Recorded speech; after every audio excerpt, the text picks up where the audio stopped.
तो चलिए अब हम अपने पॉइंट पे आते हैं। श्री भागवत सुधा सागर, और श्री भागवत सुधा सागर में सबसे पहले हम लेंगे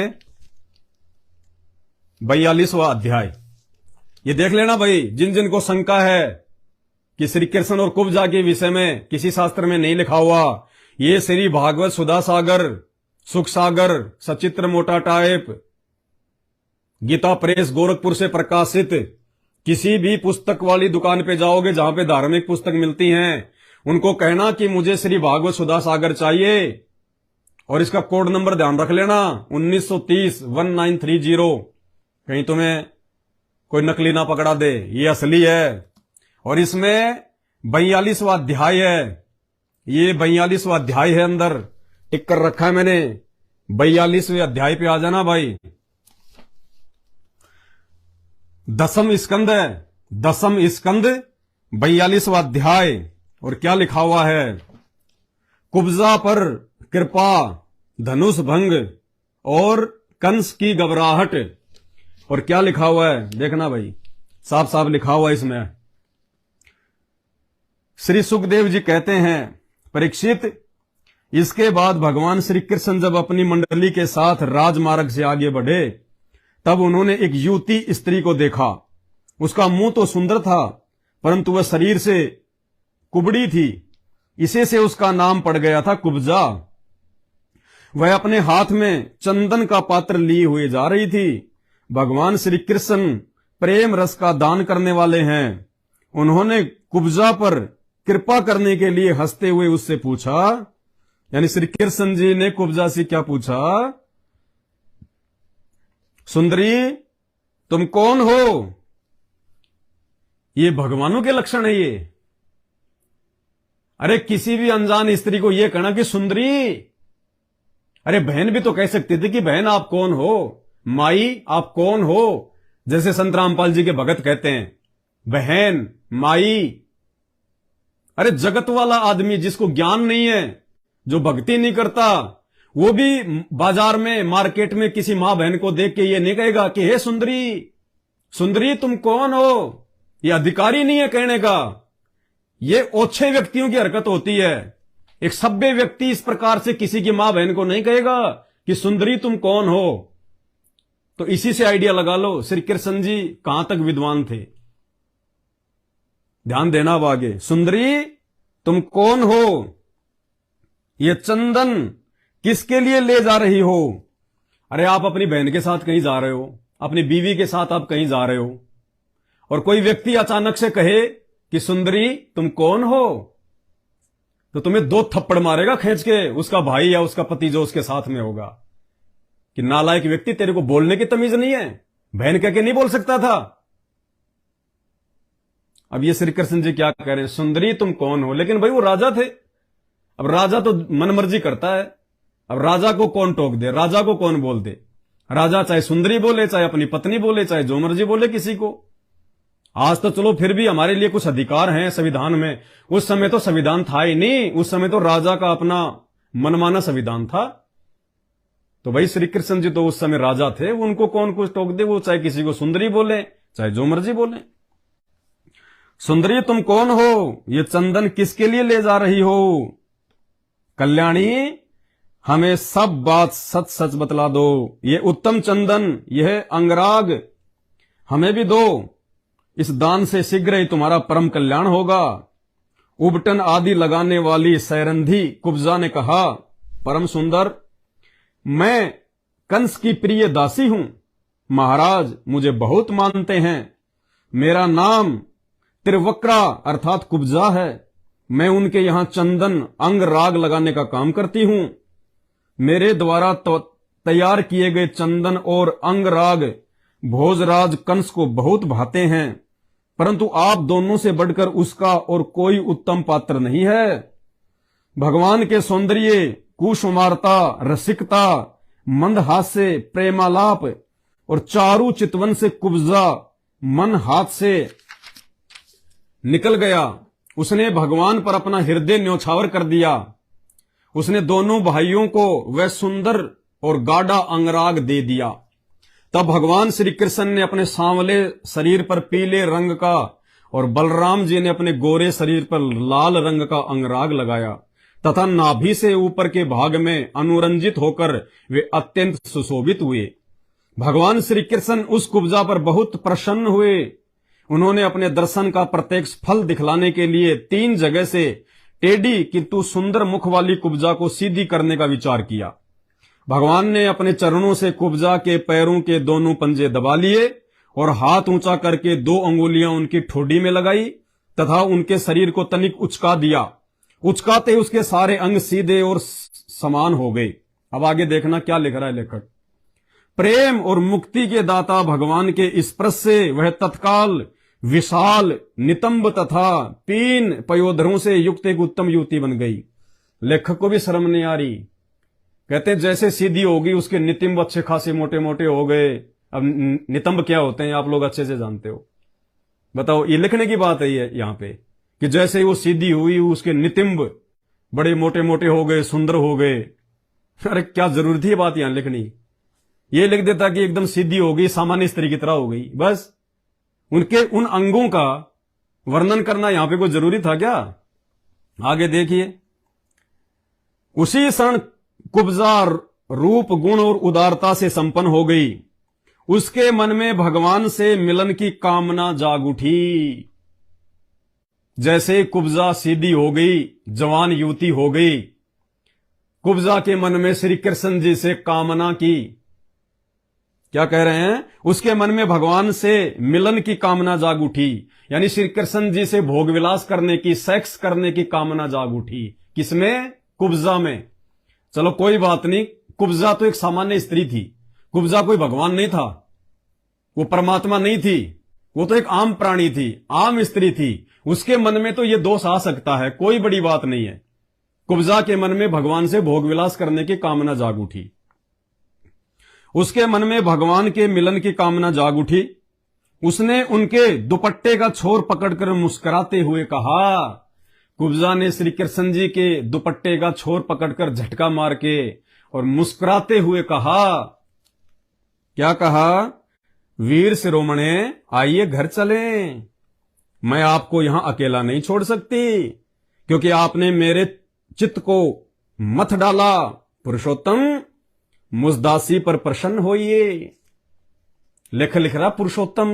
पुरुषोत्तम का मतलब होता भगवान, परमात्मा।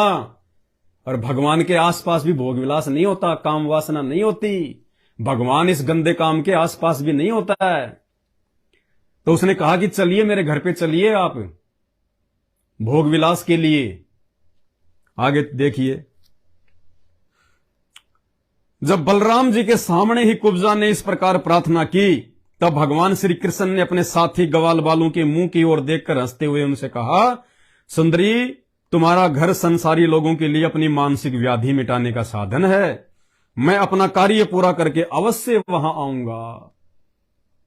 उस समय बलराम जी श्री कृष्ण के साथ में थे और कई जो ग्वाल वाले थे वो भी साथ में थे। जब कुब्जा ने कहा कि आओ मेरे घर चलो,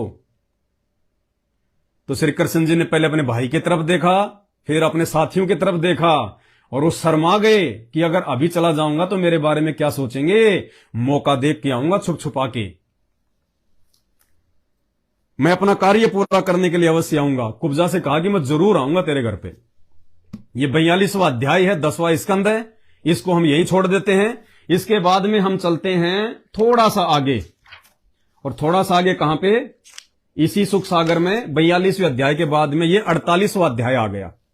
48वां अध्याय, 10वां स्कंद, भगवान का कुब्जा और अक्रूर जी के घर जाना। अब देखिएगा। श्री सुखदेव जी कहते हैं, परीक्षित, तदंतर सबके आत्मा तथा सब कुछ देखने वाले भगवान श्री कृष्ण अपने से मिलने की आकांक्षा रखकर व्याकुल हुई कुब्जा का प्रिय करने, उसे सुख देने की इच्छा से उसके घर गए। उसकी काम वासना को शांत करने के लिए श्री कृष्ण जी उसके घर पे गए, उसको सुख देने, यानी उसकी काम वासना को शांत करने के लिए। श्री कृष्ण अपने से मिलन की आकांक्षा रखकर व्याकुल हुई कुब्जा का प्रिय करने, उसे सुख देने की इच्छा से उसके घर गए। कुब्जा का घर बहुमूल्य सामग्रियों से संपन्न था। उसमें श्रृंगार रस का उद्दीपन करने वाली बहुत सी साधन सामग्री भरी हुई थी। मोती की झालरें और स्थान स्थान पर जड़ियां भी लगी हुई थी। चंदोवे तने हुए थे, सेजे बिछाई हुई थी और बैठने के लिए बहुत सुंदर सुंदर आसन लगाए हुए थे। धूप की सुगंध फैल रही थी, दीपक की शिखाएं जगमगा रही थी। स्थान स्थान पर फूलों के हार और चंदन रखे हुए थे।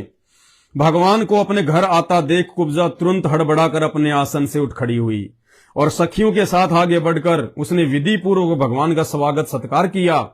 फिर श्रेष्ठ आसन आदि देकर विविध उपचारों से उनकी विधिवत पूजा की। कुब्जा ने भगवान के परम भक्त उद्धव जी की भी समुचित रीति रिवाज से पूजा की, परंतु वे उनके सम्मान के लिए उनका दिया हुआ आसन छूकर धरती पर ही बैठ गए। अपने स्वामी के सामने उन्होंने आसन पर बैठना उचित न समझा।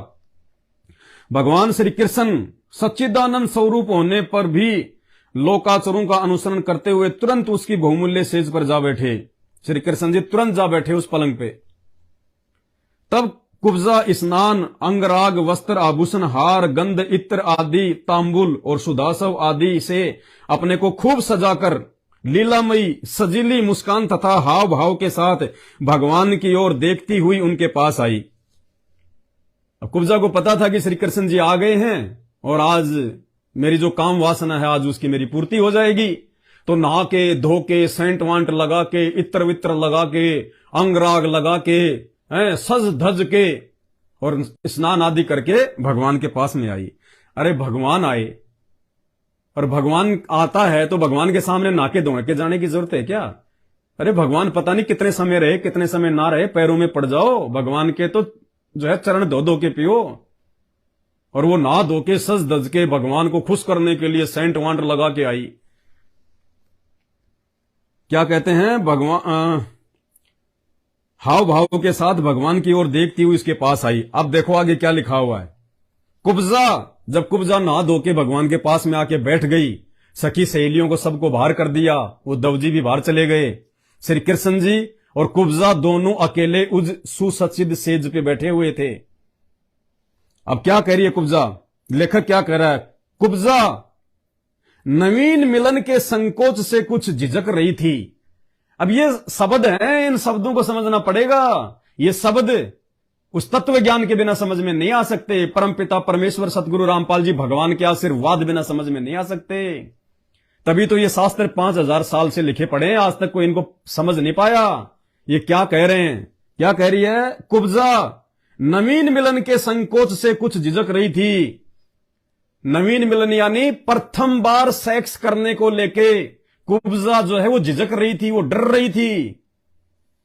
कुब्जा नवीन मिलन के संकोच से कुछ झिझक रही थी।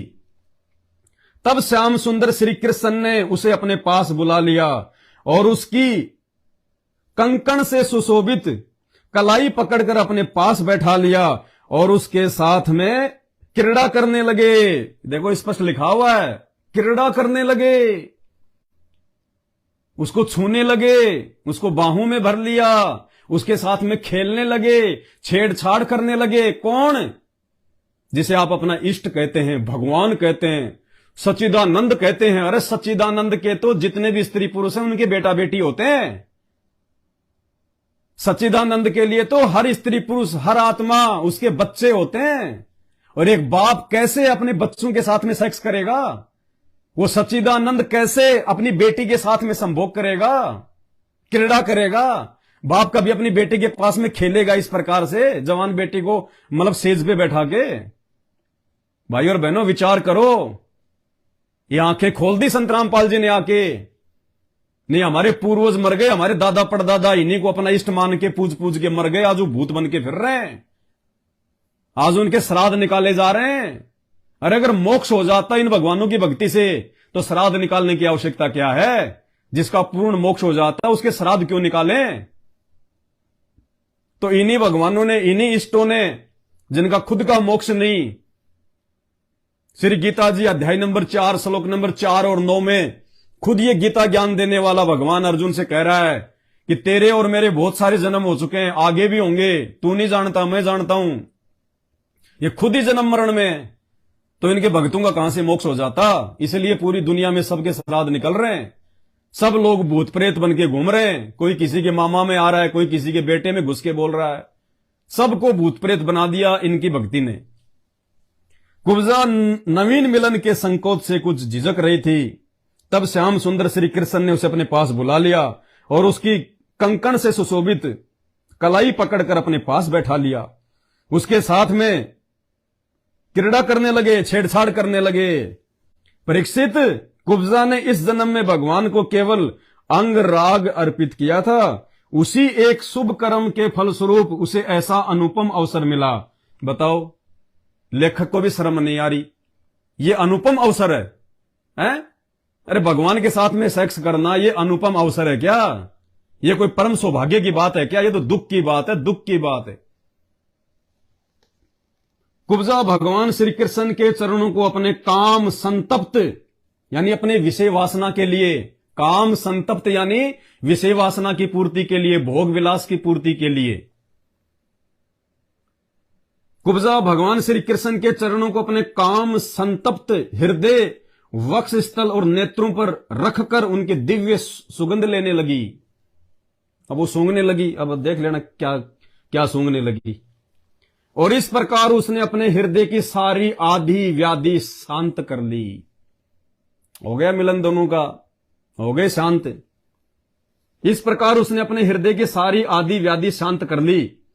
वक्ष स्थल से सटे हुए आनंद मूर्ति प्रियतम श्याम सुंदर का अपनी दोनों भुजाओं से गाढ़ आलिंगन करके काम वासना के वशीभूत होके, क्योंकि जब रजोगुण का प्रभाव होता है तो आदमी भूल जाता है आसपास कौन है कौन नहीं है, भले बुरे की उसको सुझबुद्ध नहीं रहती। आप सबको पता है, जिन जिन की शादियां हो चुकी हैं, काम वासना के समय भगवान याद भी नहीं आता है। चाहे आप कितना ही मंत्र जाप कर लो, कितना ही कुछ कर लो, जिस समय आप काम वासना में लगे हुए होते हो उस समय भगवान याद भी नहीं आता।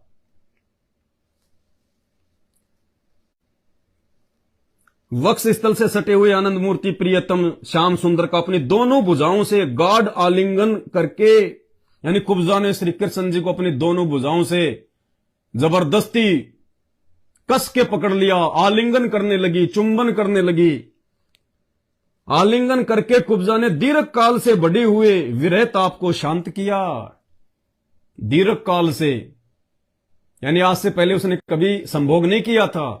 दीर्घ काल से बढ़े हुए उस विरह ताप को यानी संभोग की इच्छा को उसने पूरा किया, पूर्ण किया। दोनों ने पति पत्नी वाला कुकर्म किया, व्यवहार किया। दोनों भुजाओं से गाढ़ आलिंगन करके कुब्जा ने दीर्घ काल से बढ़े हुए विरह ताप को शांत किया। परीक्षित, कुब्जा ने केवल अंग राग समर्पित किया था, उतने से ही उसे उन सर्वशक्तिमान भगवान की प्राप्ति हुई। अब क्या खाक प्राप्ति हुई भगवान की? भगवान के साथ में सेक्स कर लो, संभोग कर लो, इसका मतलब भगवान की प्राप्ति हो गई? वो तो कुकर्म की प्राप्ति हुई, 84 लाख योनियों की प्राप्ति हुई। उन सर्वशक्तिमान भगवान की प्राप्ति हुई जो केवल मोक्ष के अधीश्वर हैं और जिनकी प्राप्ति अत्यंत कठिन है। परंतु उस दुर्भागण ने, अब देखो लेखक उसको दुर्भागण क्यों बता रहा है? दुर्भागण यानी उसका भाग्य अच्छा नहीं था, उसका कुब्जा का दुर्भागण बताया। यहां पे स्पष्ट लिखा हुआ है लेखक ने कुब्जा को दुर्भागण क्यों? परंतु उस दुर्भाग ने उन्हें प्राप्त करके भी ब्रज गोपियों की भांति सेवा न मांग कर यही मांगा। यही क्या मांगा? क्या लिख रहा है लेखक? परंतु उस दुर्भागण ने उन्हें प्राप्त करके भी ब्रज गोपियों की भांति सेवा ना मांग कर यही मांगा। यही क्या मांगा? सेक्स मांगा, विषय भोग मांगा, उनके साथ में पति पत्नी वाला कुकर्म मांगा। लेखक स्पष्ट लिख रहा है, यहां पे लिखा हुआ है, प्रमाण है, कोई झुटला नहीं सकता। तुम्हारे गालियां देने से सच्चाई दबेगी नहीं, ये शास्त्रों में लिखी हुई है। और ये लिखी क्यों है? ये सच्चाई ऊपर आए, लोगों को पता चले, दुनिया समझे कि वास्तव में भगवान कौन है। अरे भगवान के तो सब बेटा बेटी होते हैं, सब बेटा बेटी, और भगवान अपनी बेटी के साथ में ऐसा कुकर्म करेगा? वो भगवान कहां हुआ? वो तो आम इंसान से भी गिरा हुआ व्यक्ति होता है जो इस प्रकार के जो ये गंदा आचरण करता है। तो भाई ये सब के सब जीव संज्ञा में हैं, चाहे राम हो, चाहे श्री कृष्ण हो, चाहे 33 करोड़ देवी देवता हो, चाहे देवताओं का राजा इंद्र हो, ये सब के सब जीव संज्ञा में हैं। और इस बात का तुम्हें कब पता चलेगा? जब संत रामपाल जी के मुख से सृष्टि रचना सुनोगे, सृष्टि रचना, तब तुम्हें पता चलेगा कि ये कौन है। ये खुद 84 लाख योनियों में जाते हैं, ये खुद गधे कुत्ते सुअर बनते बेचारे। काल ने सबकी चोटी पकड़ रखी इनकी। ये काल कौन है? काल क्यों ब्रह्मा विष्णु महेश के माध्यम से सृष्टि करवाता है, पालन करवाता है और लोगों को मरवाता है? तीनों देवताओं को मारने की, पालने की, संहार करने की ड्यूटी किसने दी हुई है? इस बात का पता तुम्हें शास्त्रों से चलेगा, श्री भागवत सुधा सागर से पता चलेगा। ये श्री भागवत सुधा सागर स्पष्ट लिखा हुआ है, ये तीनों देवता किसके अधीन होके काम करते हैं? इन तीनों देवताओं से ये कर्म कौन करवाता है? काल, दुर्गा का पति।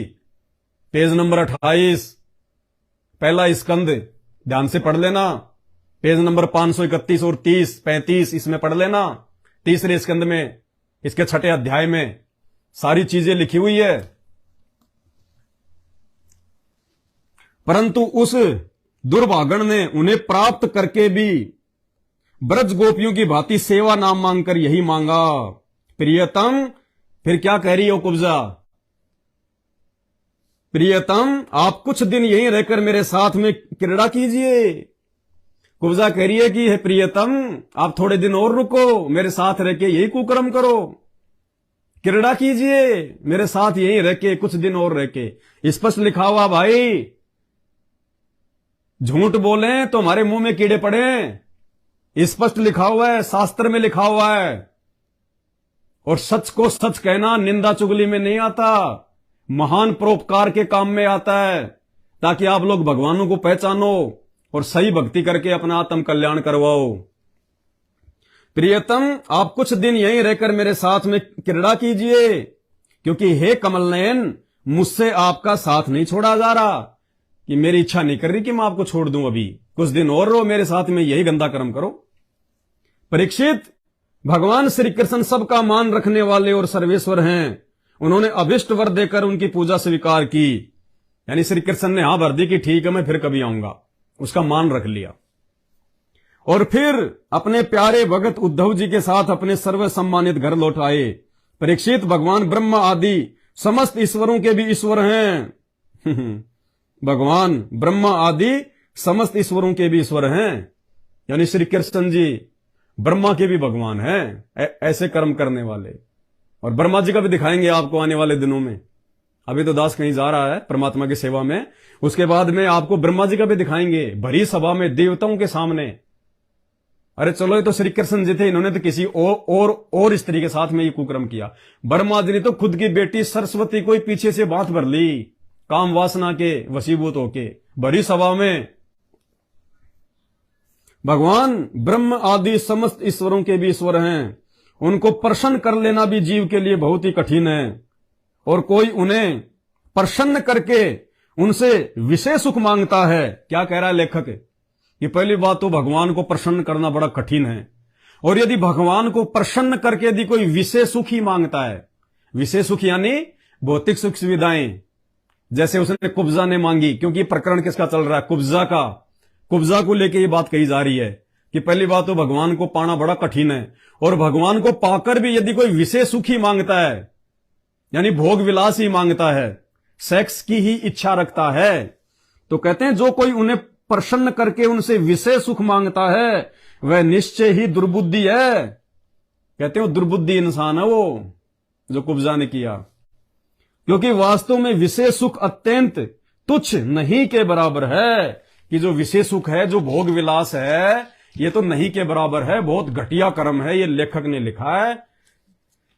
42वां अध्याय और 48वां अध्याय कुब्जा और श्री कृष्ण जी के मिलन को लेके है। भाई पढ़ लेना, मार्केट से ले आना, 200-250 रुपए इसकी कीमत है, आंख फाड़ के देख लेना। श्री भागवत सुधा सागर आपको बता दिया है, दिखा दिया है, हिंदी के साथ में है, कोड नंबर 1930 है, पीछे का ये उसको दिखा देना चित्र। गीता प्रेस गोरखपुर से ये प्रकाशित है। अब भाई कहते हैं हाथ कंगन को आरसी क्या, पढ़े लिखे को फारसी क्या। भैंस के आगे तो कितना ही बीन बजाओ, उसको तो समझ में आएगी नहीं। और जो समझदार होंगे वो विचार करेंगे इन बातों पे, और वो पुण्यात्माएं संत रामपाल जी भगवान के सत्संग सुनना शुरू करेंगी।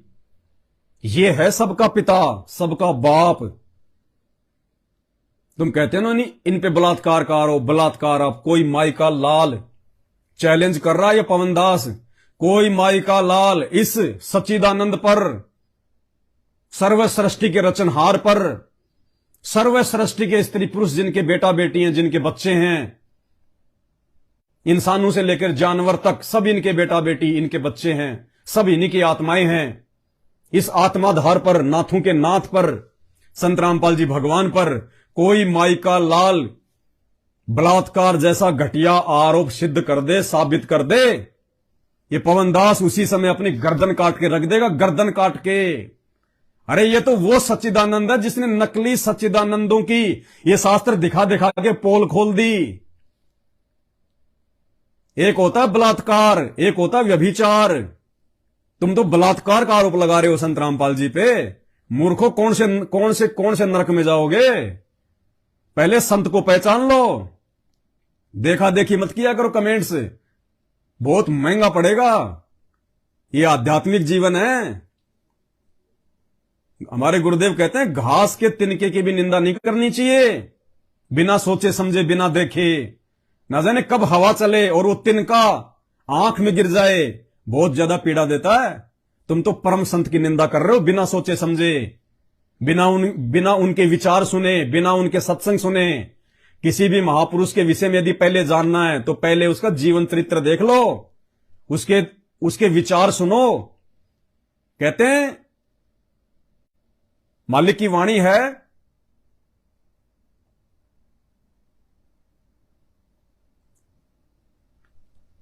परमेश्वर की वाणी है, दास को जो है समझ में नहीं आ रही, अभी फिलहाल याद नहीं आ रही, मेरे जुबान पे नहीं आ रही।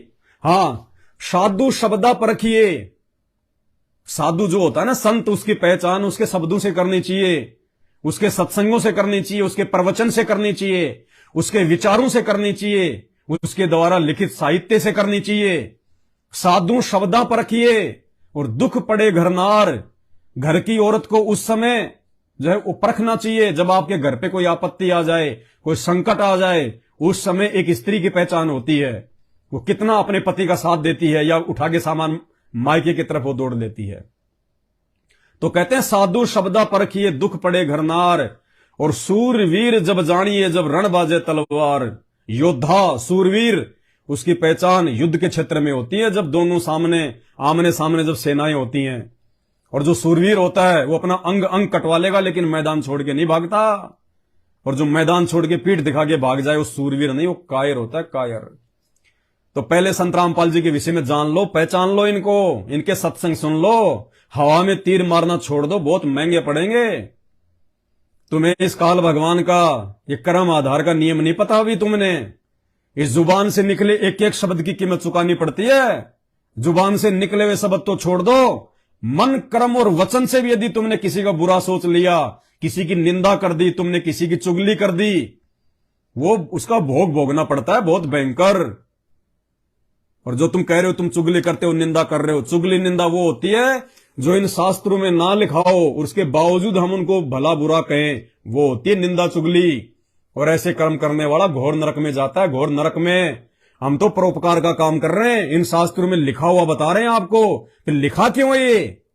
अगर ऐसा हुआ ही नहीं था तो लिखा क्यों है, फिर हटा देना चाहिए था। और अगर ये गलती से लिखा गया, ये गलत था, तो आज भी गीता प्रेस गोरखपुर इसको क्यों छाप रही है?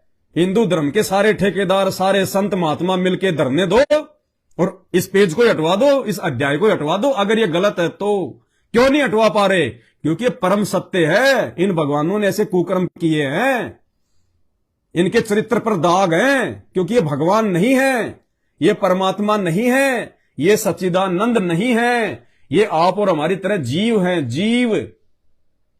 अरे दो इंसान हैं, एक ही बाप के दो बेटे हैं। एक बेटा तो उसका पढ़ लिख के जो है आईएएस बन जाता है, और एक बेटा नहीं पढ़ता, या पढ़ाई के समय वो गफलत करता है, वो खेत में हल चलाता है, वो मजदूरी करता है दोनों एक ही बाप के बेटे। तो इंसान जो इस धरती पे हैं वो भी उसी परमपिता परमेश्वर के बच्चे हैं। और जो ये देव पद पे बैठे हैं, जो अच्छी भक्ति करके किसी जन्म में अच्छी भक्ति करके, ओम नाम की साधना करके, जप तप करके, ये मरने के बाद में देवपद पे जाके बैठ गए। बस इतना ही अंतर है। जैसे एक बाप के दो बेटे, एक तो मजदूरी कर रहा और एक जो है जिला कलेक्टर बन गया, है दोनों बेटे ही, है दोनों इंसान ही। तो इसी प्रकार इन भगवानों की स्थिति है। आप और हम ना जाने कितनी बार ब्रह्मा विष्णु महेश बन चुके हैं। गधे कुत्ते सुअर जो आप देख रहे हो ना घूमते हुए, ये ना जाने कितनी बार ब्रह्मा विष्णु महेश जो है ये बन चुके हैं, देव देवता बन चुके हैं। ये गधे कुत्ते सुअर जो आज आपको गलियों में जो नाक रगड़ते दिखाई दे रहे हैं, पता नहीं कितने असंख्य जन्म हो चुके हैं हमारे को यहां पे भटकते हुए बिना मोक्ष के, इन आदि अधूरी साधनाओं को करते करते। तो भाई यहां तो 84 लाख योनियों में जितने जीव हैं, चींटी, मक्खी, मच्छर, कीट, पतंग, गधा, कुत्ता, सुअर, बैल, हाथी, घोड़े, ये सब ना जाने कितनी बार ब्रह्मा विष्णु महेश की पोस्ट पे रह चुके हैं। और मरने के बाद जब इनकी बैटरी डिस्चार्ज हो जाती है, काल इनको 84 लाख योनियों में ठोक देता है। फिर नई आत्मा को जिसके पास में भक्ति होती है, फिर उसको बैठा दिया जाता है। जैसे आप किसी होटल में रुके, रात को आपने 10,000 रुपए जमा करा दिए। जब तक होटल में आपके 10,000 रुपए, तब तक आपको होटल में बढ़िया कमरा मिलेगा, बढ़िया खाना पीना मिलेगा, सारी सुविधा मिलेगी। और आगे यदि आपको होटल में रहना है तो पैसे जमा करने पड़ेंगे, और पैसे जमा नहीं कराओगे तो होटल से आपको बाहर निकाल दिया जाएगा। आपको तो निकाल दिया और आपकी जगह फिर उस आदमी को बैठा दिया जाएगा उसी कमरे में जो व्यक्ति काउंटर पे पैसे जमा करा देगा। तो इसी प्रकार जिन आत्माओं के पास में भक्ति होती है, कहते हैं कबीरा सब जग निर्धना, धनवंता ना कोई, और धनवंता उसी को जानिए जिसके पास में राम नाम धन होए। राम कौन? त्रेता युग वाले रामचंद्र नहीं, राम यानी आदि राम। राम राम सब जगत बखाने, आदि राम कोई बिरला जाने। आदि राम वो सच्चिदानंद जो उस राम का भी राम है। अरे रामचंद्र जो त्रेता युग में आया था, सतयुग के प्राणी तो जानते भी नहीं थे राम कौन है, क्योंकि राम का तो जन्म ही सतयुग के बाद हुआ है। तो सतयुग में भी तो इंसान थे, वो भी तो भक्ति करते थे, वो तो राम को जानते ही नहीं थे। तो राम कहां से राम हो गया? राम तो उनके शरीर का नाम था, राम तो उनके शरीर की पहचान थी। जैसे आजकल बहुत सारे लोगों का आपको नाम मिलेगा रामचंद्र, रामचंद्र यादव, रामचंद्र ठाकुर, रामचंद्र शर्मा। तो क्या वो दशरथ के पुत्र हैं? वो भगवान बन गए। वो उनके शरीर की पहचान है। तो राम शब्द खाली रामचंद्र जी के शरीर की पहचान थी। राम का मतलब होता है भगवान, अविनाशी परमात्मा, सत साहिब, सत्य कबीर। और वो अविनाशी राम आज परम पूज्य सतगुरु रामपाल जी के रूप में धरती में प्रकट है। यह है असली सत्य चित आनंद, सच्चिदानंद घन ब्रह्म। तो पहचान करो अपने परमेश्वर की, अपने भगवान की। और भाई हम जो ये थूक बिलोते हैं ना घंटे 2 घंटे आगे लाइव आके, हमें कोई पैसे नहीं मिल रहा। मैंने कोई पेज को कोई मोनेटाइज नहीं करवा रखा। मैं यूट्यूब की, फेसबुक की घटिया कमाई नहीं खाता। ये हराम की कमाई में आता है। ये झूठे साचे वीडियो बना बना के, रील बना बना के, कभी महीने के लाख कमा लो, कभी 50,000 कमा लो। ये हराम की कमाई में आती है कमाई। और ये कमाई संत रामपाल जी के भगत नहीं खा सकते। इसलिए दास ने इस फेसबुक पेज को मोनेटाइज नहीं करवा रखा। तो भाई और बहनों, आंखें खोलो, सच्चाई को समझो, सच्चाई को जानो। ये मानव शरीर, मानव जन्म दुर्लभ है, ये मिले ना बारंबार। पेड़ से पत्ता टूट जाए वापस नहीं लगता डार। देखो, हमें तुम्हारी गालियों से कोई फर्क नहीं पड़ता, हमें तुम्हारी धमकियों से कोई फर्क नहीं पड़ता। हमारे सिर पर समर्थ का हाथ है, समर्थ का हाथ। और ये वचन है, साध वचन पलटे नहीं, चाहे पलट जाए ब्रह्मांड। हमें कोई पेंशन नहीं मिल रही ये सच्चाई बताने के लिए, हमें कोई ये तनख्वाह नहीं मिल रही ये सच्चाई बताने के लिए।